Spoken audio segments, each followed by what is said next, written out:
Hey y'all, it's Crystal. Thanks so much for stopping in.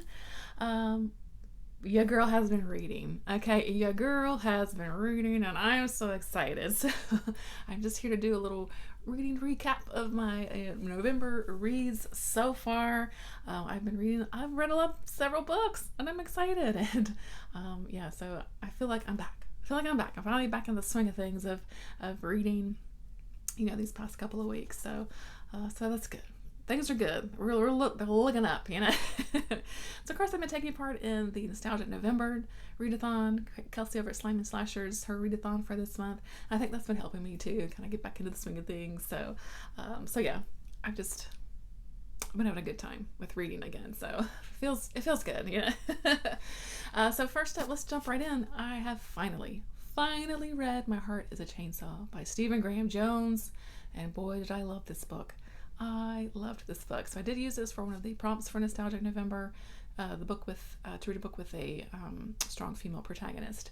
And do we get that in here? Jade, we're following Jade, the character who is our main character, and she is sort of a young woman, and but she is slightly obsessed with slashers, and so we follow her in this kind of small town as she's kind of the outsider because she's kind of the weird chick, and again she's really obsessed with like horror and slasher movies and all that kind of good stuff. And uh, there's, like I said, it's a small town, and there's this big sort of company that's coming in to kind of demolish some of the area to like kind of build, it's either like a new homes or something. I can't. They're tearing down something old and building something new. So there's big, companies coming in with rich folks that are coming in. But 'cause someone turns up dead, and a couple people turn up dead, and Jade is kind of like has a slasher come to my town, and so she's looking for these little clues because she knows all about the slasher. Like she knows what a slasher is, and how it plays out, and what has to happen in order for it to be considered a slasher. And she's like, this is here in my town, right? And so we're following that. We're following her herself. She's a native girl, living in I think, in a not so native area, and she's on the outs, with her mom, and she's kind of had a rough time, and we learn about that along the way. I don't really want to talk about this too much. I think you just need to read it. I think if you're a slasher fan, of course you're gonna love this. You're gonna hone in on all those tropes of the slasher, which Jade is so fond of. And there's even little bits of like essays that she has written for school about like what is a slasher, like what is a slasher, the definitions of what makes a slasher that are kind of interwoven in here too. I don't know, I just really loved it, and I'm so glad to have finally read it. So the book 2 is coming out next year, so yeah, I definitely can't wait. So yeah, I finally read it, and I loved it. So yay. Okay, and then I jumped into Autumn Gothic by Brian Bowyer. I rolled this over also from October because I didn't get to it. And I used this for the Nostalgic November prompt. Read a book that has like nature on the cover. So this has some like leaves and things on the cover. So I counted it. And quintessential Brian Bowyer, who I love. I have enjoyed every single thing that I read by Brian Bowyer. This, I did also. I feel like I can't talk right now. Yeah, I really liked this one. It's, like I said, classic Brian Bowyer. His writing style, it's just something that grabs me in and pulls me into the story. He's very minimal with his words, but they are so impactful, and he can say so much with this writing style, with this kind of minimal writing style that he has, and it's so impressive to me. So yeah, and there's a lot going on in this one. This is a longer book for him for sure. Most of his are sort of novellas or short stories that I've read before. So this one, yeah, we get a nice big long story in like 342 pages. So he gives us a lot of story in this one, and there's several characters that we're following. Uh, it takes place in a couple of different areas. We start in California, and then we move to West Virginia. So we get kind of both coasts going on, but we follow, like I said, a couple of people that they start out in California, and don't you know they all meet in West Virginia, as the sort of it culminates in this story at this old, I mean, amazing, like huge mansion of a house in West Virginia that just might be haunted. And oh my gosh, it's so good. Very brutal, of course. I mean, he no one. I always say no one is safe in a Brian Bowyer novel, so don't get attached to anyone. No, they don't like anyone because they're probably going to end up murdered, and probably pretty in a gruesome way. Uh, but even then, I don't know, man. It's just something about his writing and his books that I just love. So yeah, and I just think you just got to give him a chance. If you don't mind, some people categorize him as extreme, and I guess to a point, I would say that also because, again, the violence is usually pretty violent, but for me, it's never like violence for violence sake. It just further, it's just stuff that kind of happens in Brian's world. You know what I mean? And of course, lots of drug use, lots of drinking and boozing. We get a bit of a road trip in this one. Maybe vampires. I don't know, heavy metal. I mean, it's got it all. I don't know how else to explain it. It's just so good. So yeah, glad I finally read it. And yeah, it's perfect for this time of year. There is some Halloween vibes, but yeah, perfect for the autumn because of course it's called Autumn Gothic. So yeah, I loved it. I just thought it was great. So, and the ending, or the kind of the last quarter or so, I just was like, what's going on here? I loved it. So yeah. Oh, this is fantastic. So loved it. All right. And then to something completely different. A middle grade story. Wait Till Helen Comes by Mary Downing Hahn. Excuse me. I've got several Mary Downing Hahn books that I've picked up at thrift stores and things, and I've not read a single one until now. And I loved this book. I was really I was pleasantly surprised with this one. It's really good. So let's see. So we've got a family that is moving to kind of the country, and it's a blended family, which is something that I actually really kind of appreciated. It's a mother and the father who have children from previous marriages, and so they're coming together. It's a blended family, and so the mom has a son and a daughter, and then the father has a daughter. So there's this step sibling, kind of dynamic going on. Yeah, excuse me. And so the mother and father are like these kind of artists, the dad's like a potter, the mom's a painter, and they're like, we gotta get out of the city so we can explore our art. And so they buy this it's an old church that's been kind of turned into living facilities, and so this would be perfect. That we can use the studio, or we could have a gallery in the church space, and then there's the living area that's kind of beside the church and all that kind of good stuff. It's perfect for what we want, So they move out there. Kids don't want to move, of course, but adults don't care. So they move out there. They're like, it's a fresh start for our family, blah, blah, blah, blah, blah. And when you know it, though, they get out there, and of course, it's a church. So there's a graveyard that's associated with this church that's hanging out right there beside the house also.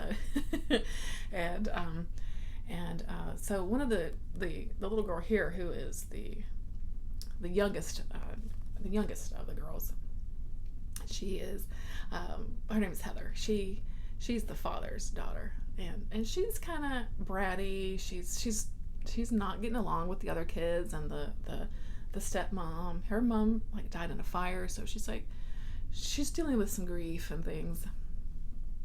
She's just kind of a brat, kind of hard to like. But you also know that she's been dealing with some stuff too. But she, lo and behold, has connected up with this ghost that's living out in this graveyard named Helen. And she and Helen have formed this little bond. But Helen, may have sinister motives here. And so we learn all about Helen and what happens as we go along. And honestly, there were some really properly spooky scenes in here. Helen was like kind of scary, for a middle grade book. I was like, Helen, you crazy girl, yeah, I was kind of surprised. I'm always surprised by sometimes the level of spookiness in middle grade. I don't know why, but like, it's not gonna scare me, but if I was a kid reading this, I'd be like, whoa, Helen's crazy, but what I really appreciated was that family story of this blended family just really trying to come together to as a unit, to support each other and meet each other kind of in the middle, and how hard that can be sometimes as someone who is from a divorced family. It can be really hard. So yeah, I don't know, I flew through this. I read it in like one sitting. It was great. I was pleasantly surprised by this. So we'll definitely be checking out all of the rest of my Mary Diana Hahn that I've got on my shelf, and especially her spooky stuff. So yeah, I like this a lot. I think it was a good place to start with her because it definitely was a gripping story. So yeah, really good. So this is an old one. Let's check the year. So 1986. So it held up for me, definitely. Yeah, still very relevant, I think, with that family dynamic story, and with Heather just trying to find someone that is sympathetic to her. So yeah, I appreciated that. I liked it a lot. And I read that for Nostalgic November. Of course, I put this in the mood read a vintage book slot. I think was what the prompt was. So all right. I finally read Benny Rose the Cannibal King by Hailey Piper. This used to be my only backlist Hailey Piper book, but she has, of course, released her new book, No Gods for Drowning or something, that came out in September, that I hadn't read yet. But this was the only one that I had left, and I was holding on to it until October. Didn't get to it October, obviously, so I rolled it on over to November. And I enjoyed this too. I had a great time with this book. I really loved this. I love this. And so I used this for the prompt to read a book for the Nightmare Before Christmas prompt, read a book that's set at Halloween or set at Christmas. This is set right on Halloween night. Perfect. So, and gosh, how to start, but I love this. So what is it about? So it's basically kind of like an urban legend. So Benny Rose, the Cannibal King, is like this urban legend of this kind of small town that we're in. And we've got some high school girls who, there's a new girl in town, and these other girls are, they're trying to kind of trying to be friends with her, but they said, let's go over to your house on Halloween night. But really they're kind of planning a little prank to kind of initiate her into the group, a Benny Rose prank, but whatever like that. But lo and behold, Benny Rose may actually be real and not be just this urban legend, and it turns into kind of a supernatural slasher, and I just flippin' loved it. I loved this book. I had such a good time with it. Like I said, definitely has slasher vibes, again with this kind of supernatural almost kind of feel. The teenagers, they were great characters, I thought, even though it was short. You kind of got to feel for them, and were sad to see when they were slashed to death. There's a bit of an occult kind of feel in here too, as you learn more about what happens, and yeah, it's just this whole thing of an urban legend, and like every town kind of almost has these little secrets, right, that just blow up and become this big legend, and it definitely plays with that here, and man, I loved it. So it's definitely perfect, of course, for Halloween night, or Halloween time, but so I read a little bit after Halloween, and it still was good, but yeah, gosh, I love this. It was so good. So yay. So this is part of that Rewind or Die series, which I think has like, I don't know, a bunch of books now, but this is number 3 of the series. So I think I've only read 2 of that series. But anyway, yeah, so yeah, I had a good time. I'm just a Hailey Piper fan. I really am. I have loved everything I've read from her so far, including this one. I think I gave this 5 stars. I had a good time with it. So yay. Okay, and then on to something a little more somber. A little more, yeah, what would you say, somber? I read this for the Nostalgia November prompt to read something that has either old technology on the cover or like within the story. And I read Scanlines by Todd Keisling, and I'm just kind of got that. But I loved this. I devoured this in like an hour. It is short, so you can definitely read it pretty quickly. But I sat there and didn't move until I finished it. Like I said, it's only about 113 pages, but holy moly, are these 113 pages packed with an amazing story. So basically, we've got these group of teenagers. There's three guys who are kind of nerds, but they're friends. They've been friends for a while, and they are trying to, it's kind of late 90s, so like early internet days, and they're trying to, they're trying to download some illegal pornography, right? But they are sent this other strange video instead of this man, basically committing suicide, and it has been recorded, and now this video is kind of making the rounds around, the internet, those early days of the internet.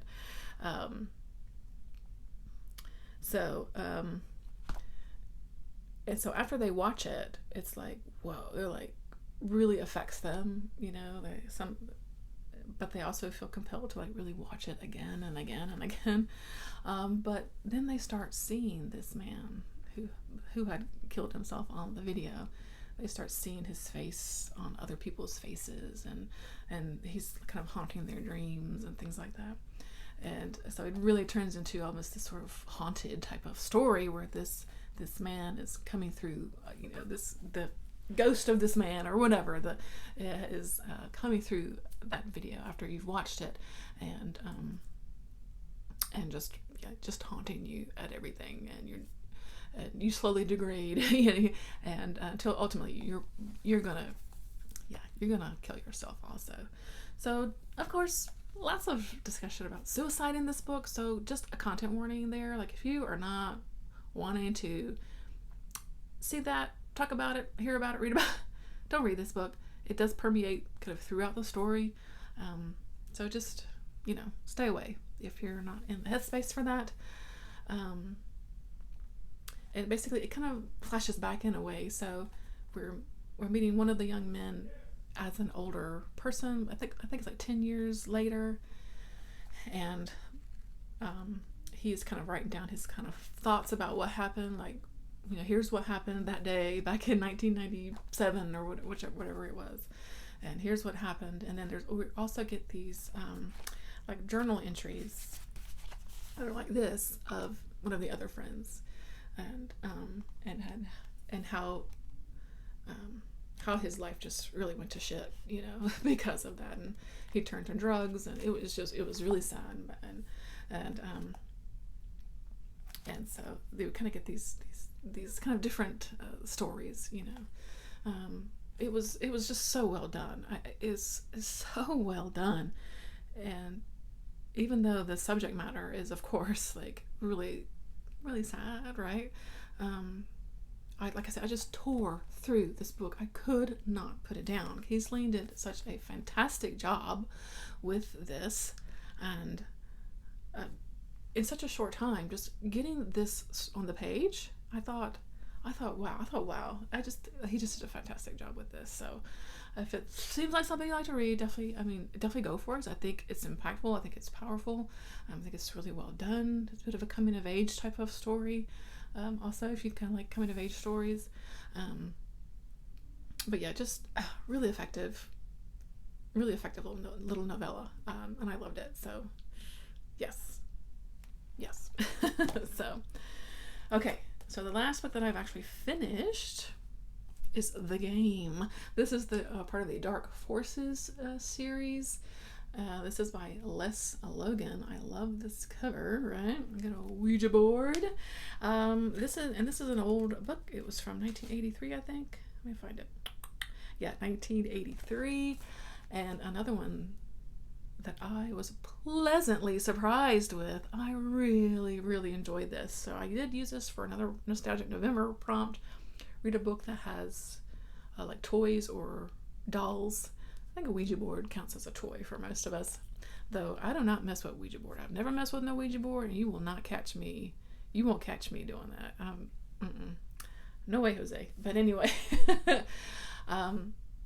yeah, I loved this. So we've got a set of twin sisters. They're high school students, and right in the beginning of the story, one of the twins is driving down the road, and the father's in the passenger seat, the other twin's in the back seat, and it starts raining, and the father's like, "Oh, you need me to drive? The weather's a little." She said, "No, I'm fine, and lo and behold, she sees something, and there's this big car crash, and the twin in the back seat actually becomes paralyzed and loses use of her legs, so has to start using a wheelchair after that. And of course, that kind of does get her a little bummed out, a little depressed. It's like summertime now. The time at like the lake is diminished. That kind of thing. She's like, "Oh, I can't do anything." Blah blah blah. Stuff that would happen, and circumstances happen that she gets ownership of this Ouija board, and she's like, "Oh, let me try it out." Da da da da, and maybe she does actually connect with something that is in their house, and what we learn is maybe it's been there for quite a while, and so there's this. So it basically turns into a possession story. So it's and a very effective possession story, I must say. I really liked it. Again, I flew through it. I couldn't put it down, and I just really enjoyed this. So, a lot of the possession stuff may be a bit tropey. Like, okay, we know this. Like, there's bad smells. There's, the girl in the wheel. I forget their names now for some reason.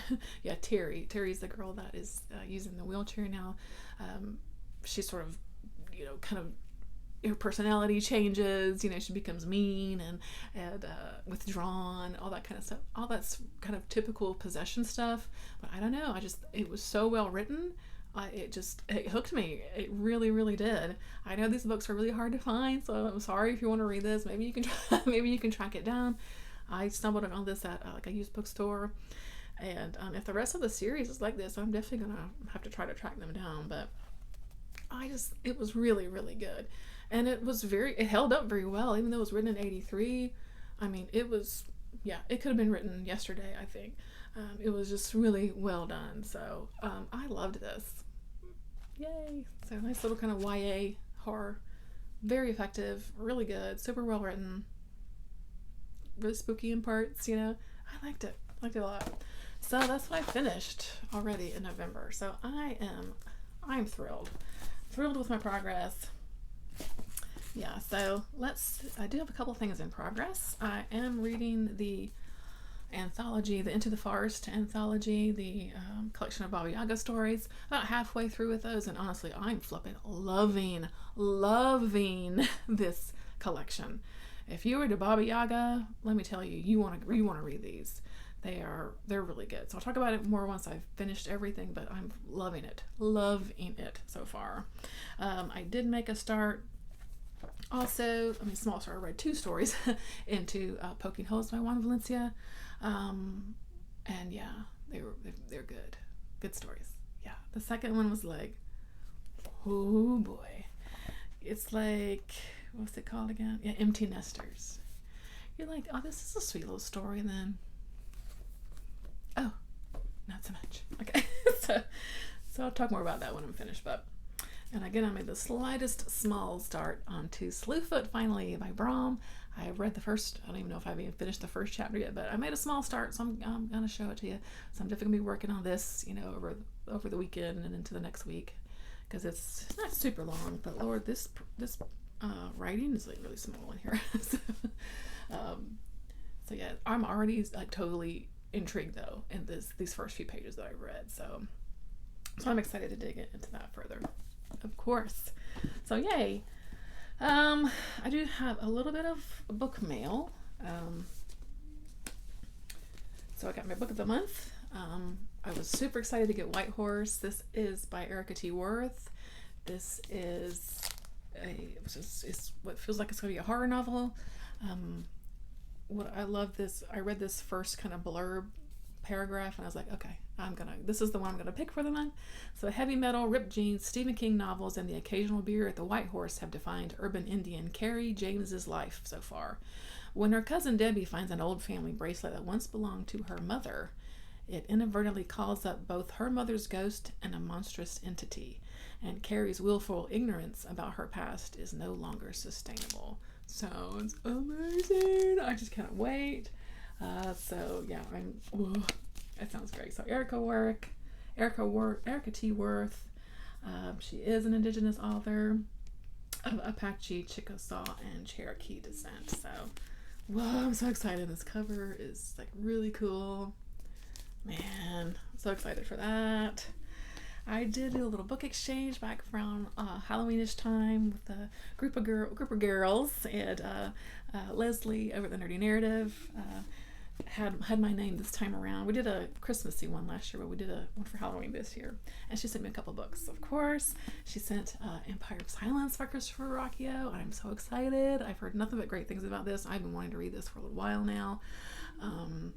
So yay! I know it's a science fiction. It's a series. I don't know how many books are out yet, but I've just heard awesome things. So I'm so excited. Definitely get into this maybe next year sometime, but I'm excited to have it now. And she picked this one up too, The Fiends in the Furrows. This cover is amazing. This is an anthology of folk horror. I love folk horror. I love folk horror so much. And so this just sounded really good. And yeah, just Stephanie Ellis is in here. I've read several things about her.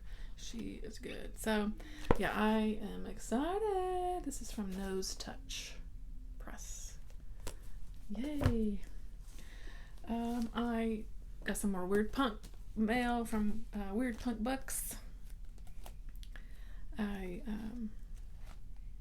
got Grief Rituals by Sam Richard, who is the owner of Weird Punk Books, but this is a short story collection, which I'm really looking forward and eager to reading.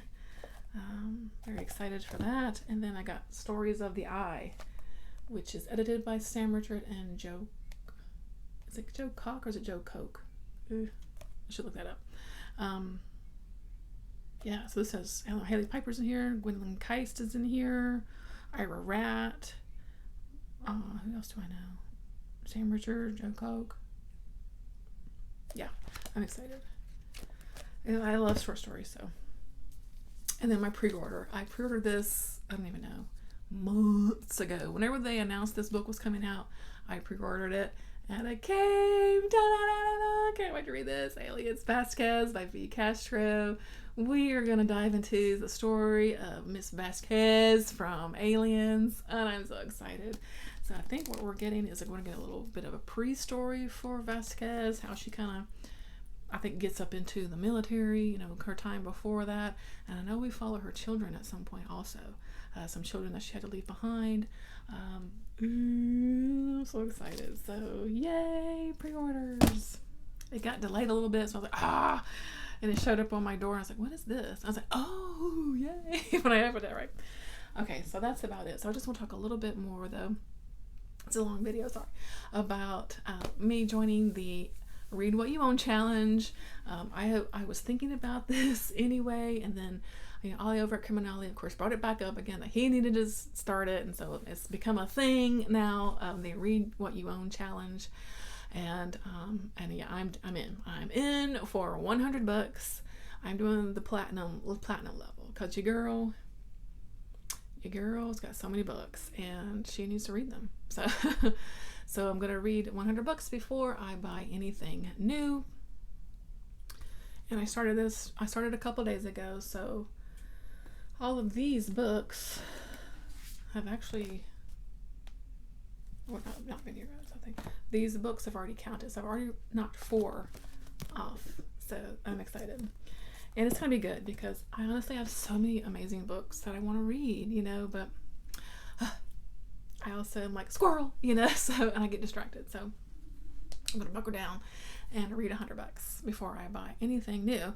Now I've got a couple of just exceptions for myself. I'm keeping stuff like book of the month. I'm keeping my Nightworms package is coming in, so I'll have new books coming in.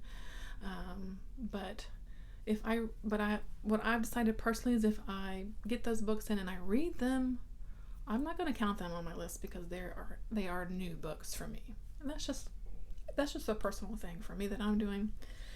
I'm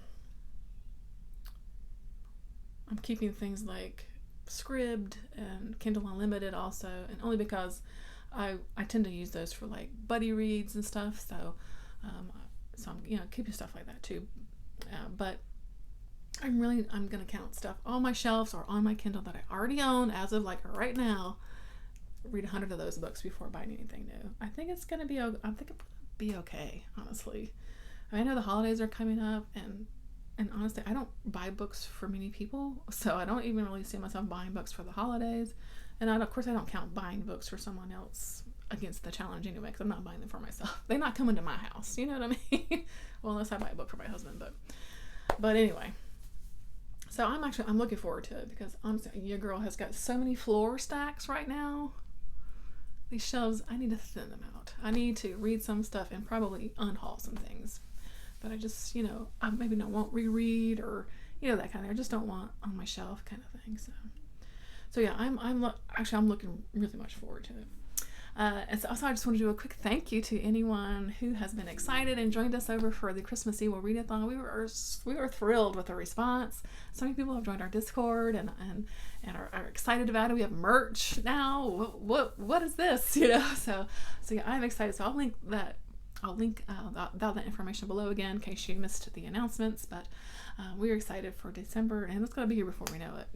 So yeah, we were excited that you were excited for it. So thanks for that. And I've gotten a few new subscribers because of that. So hello, new folks. I'm glad to have you here. So yeah, this is a long one. So sorry, but maybe I'll get back into doing like weekly wrap-ups, so I won't talk for so long now. But now that I got my reading mojo back, yeah. Okay, so that's it. I'm going to wrap it up here. Thanks so much for watching. I always appreciate your time. I'm always so thankful for your time. And I'll see you in my next one. Bye-bye.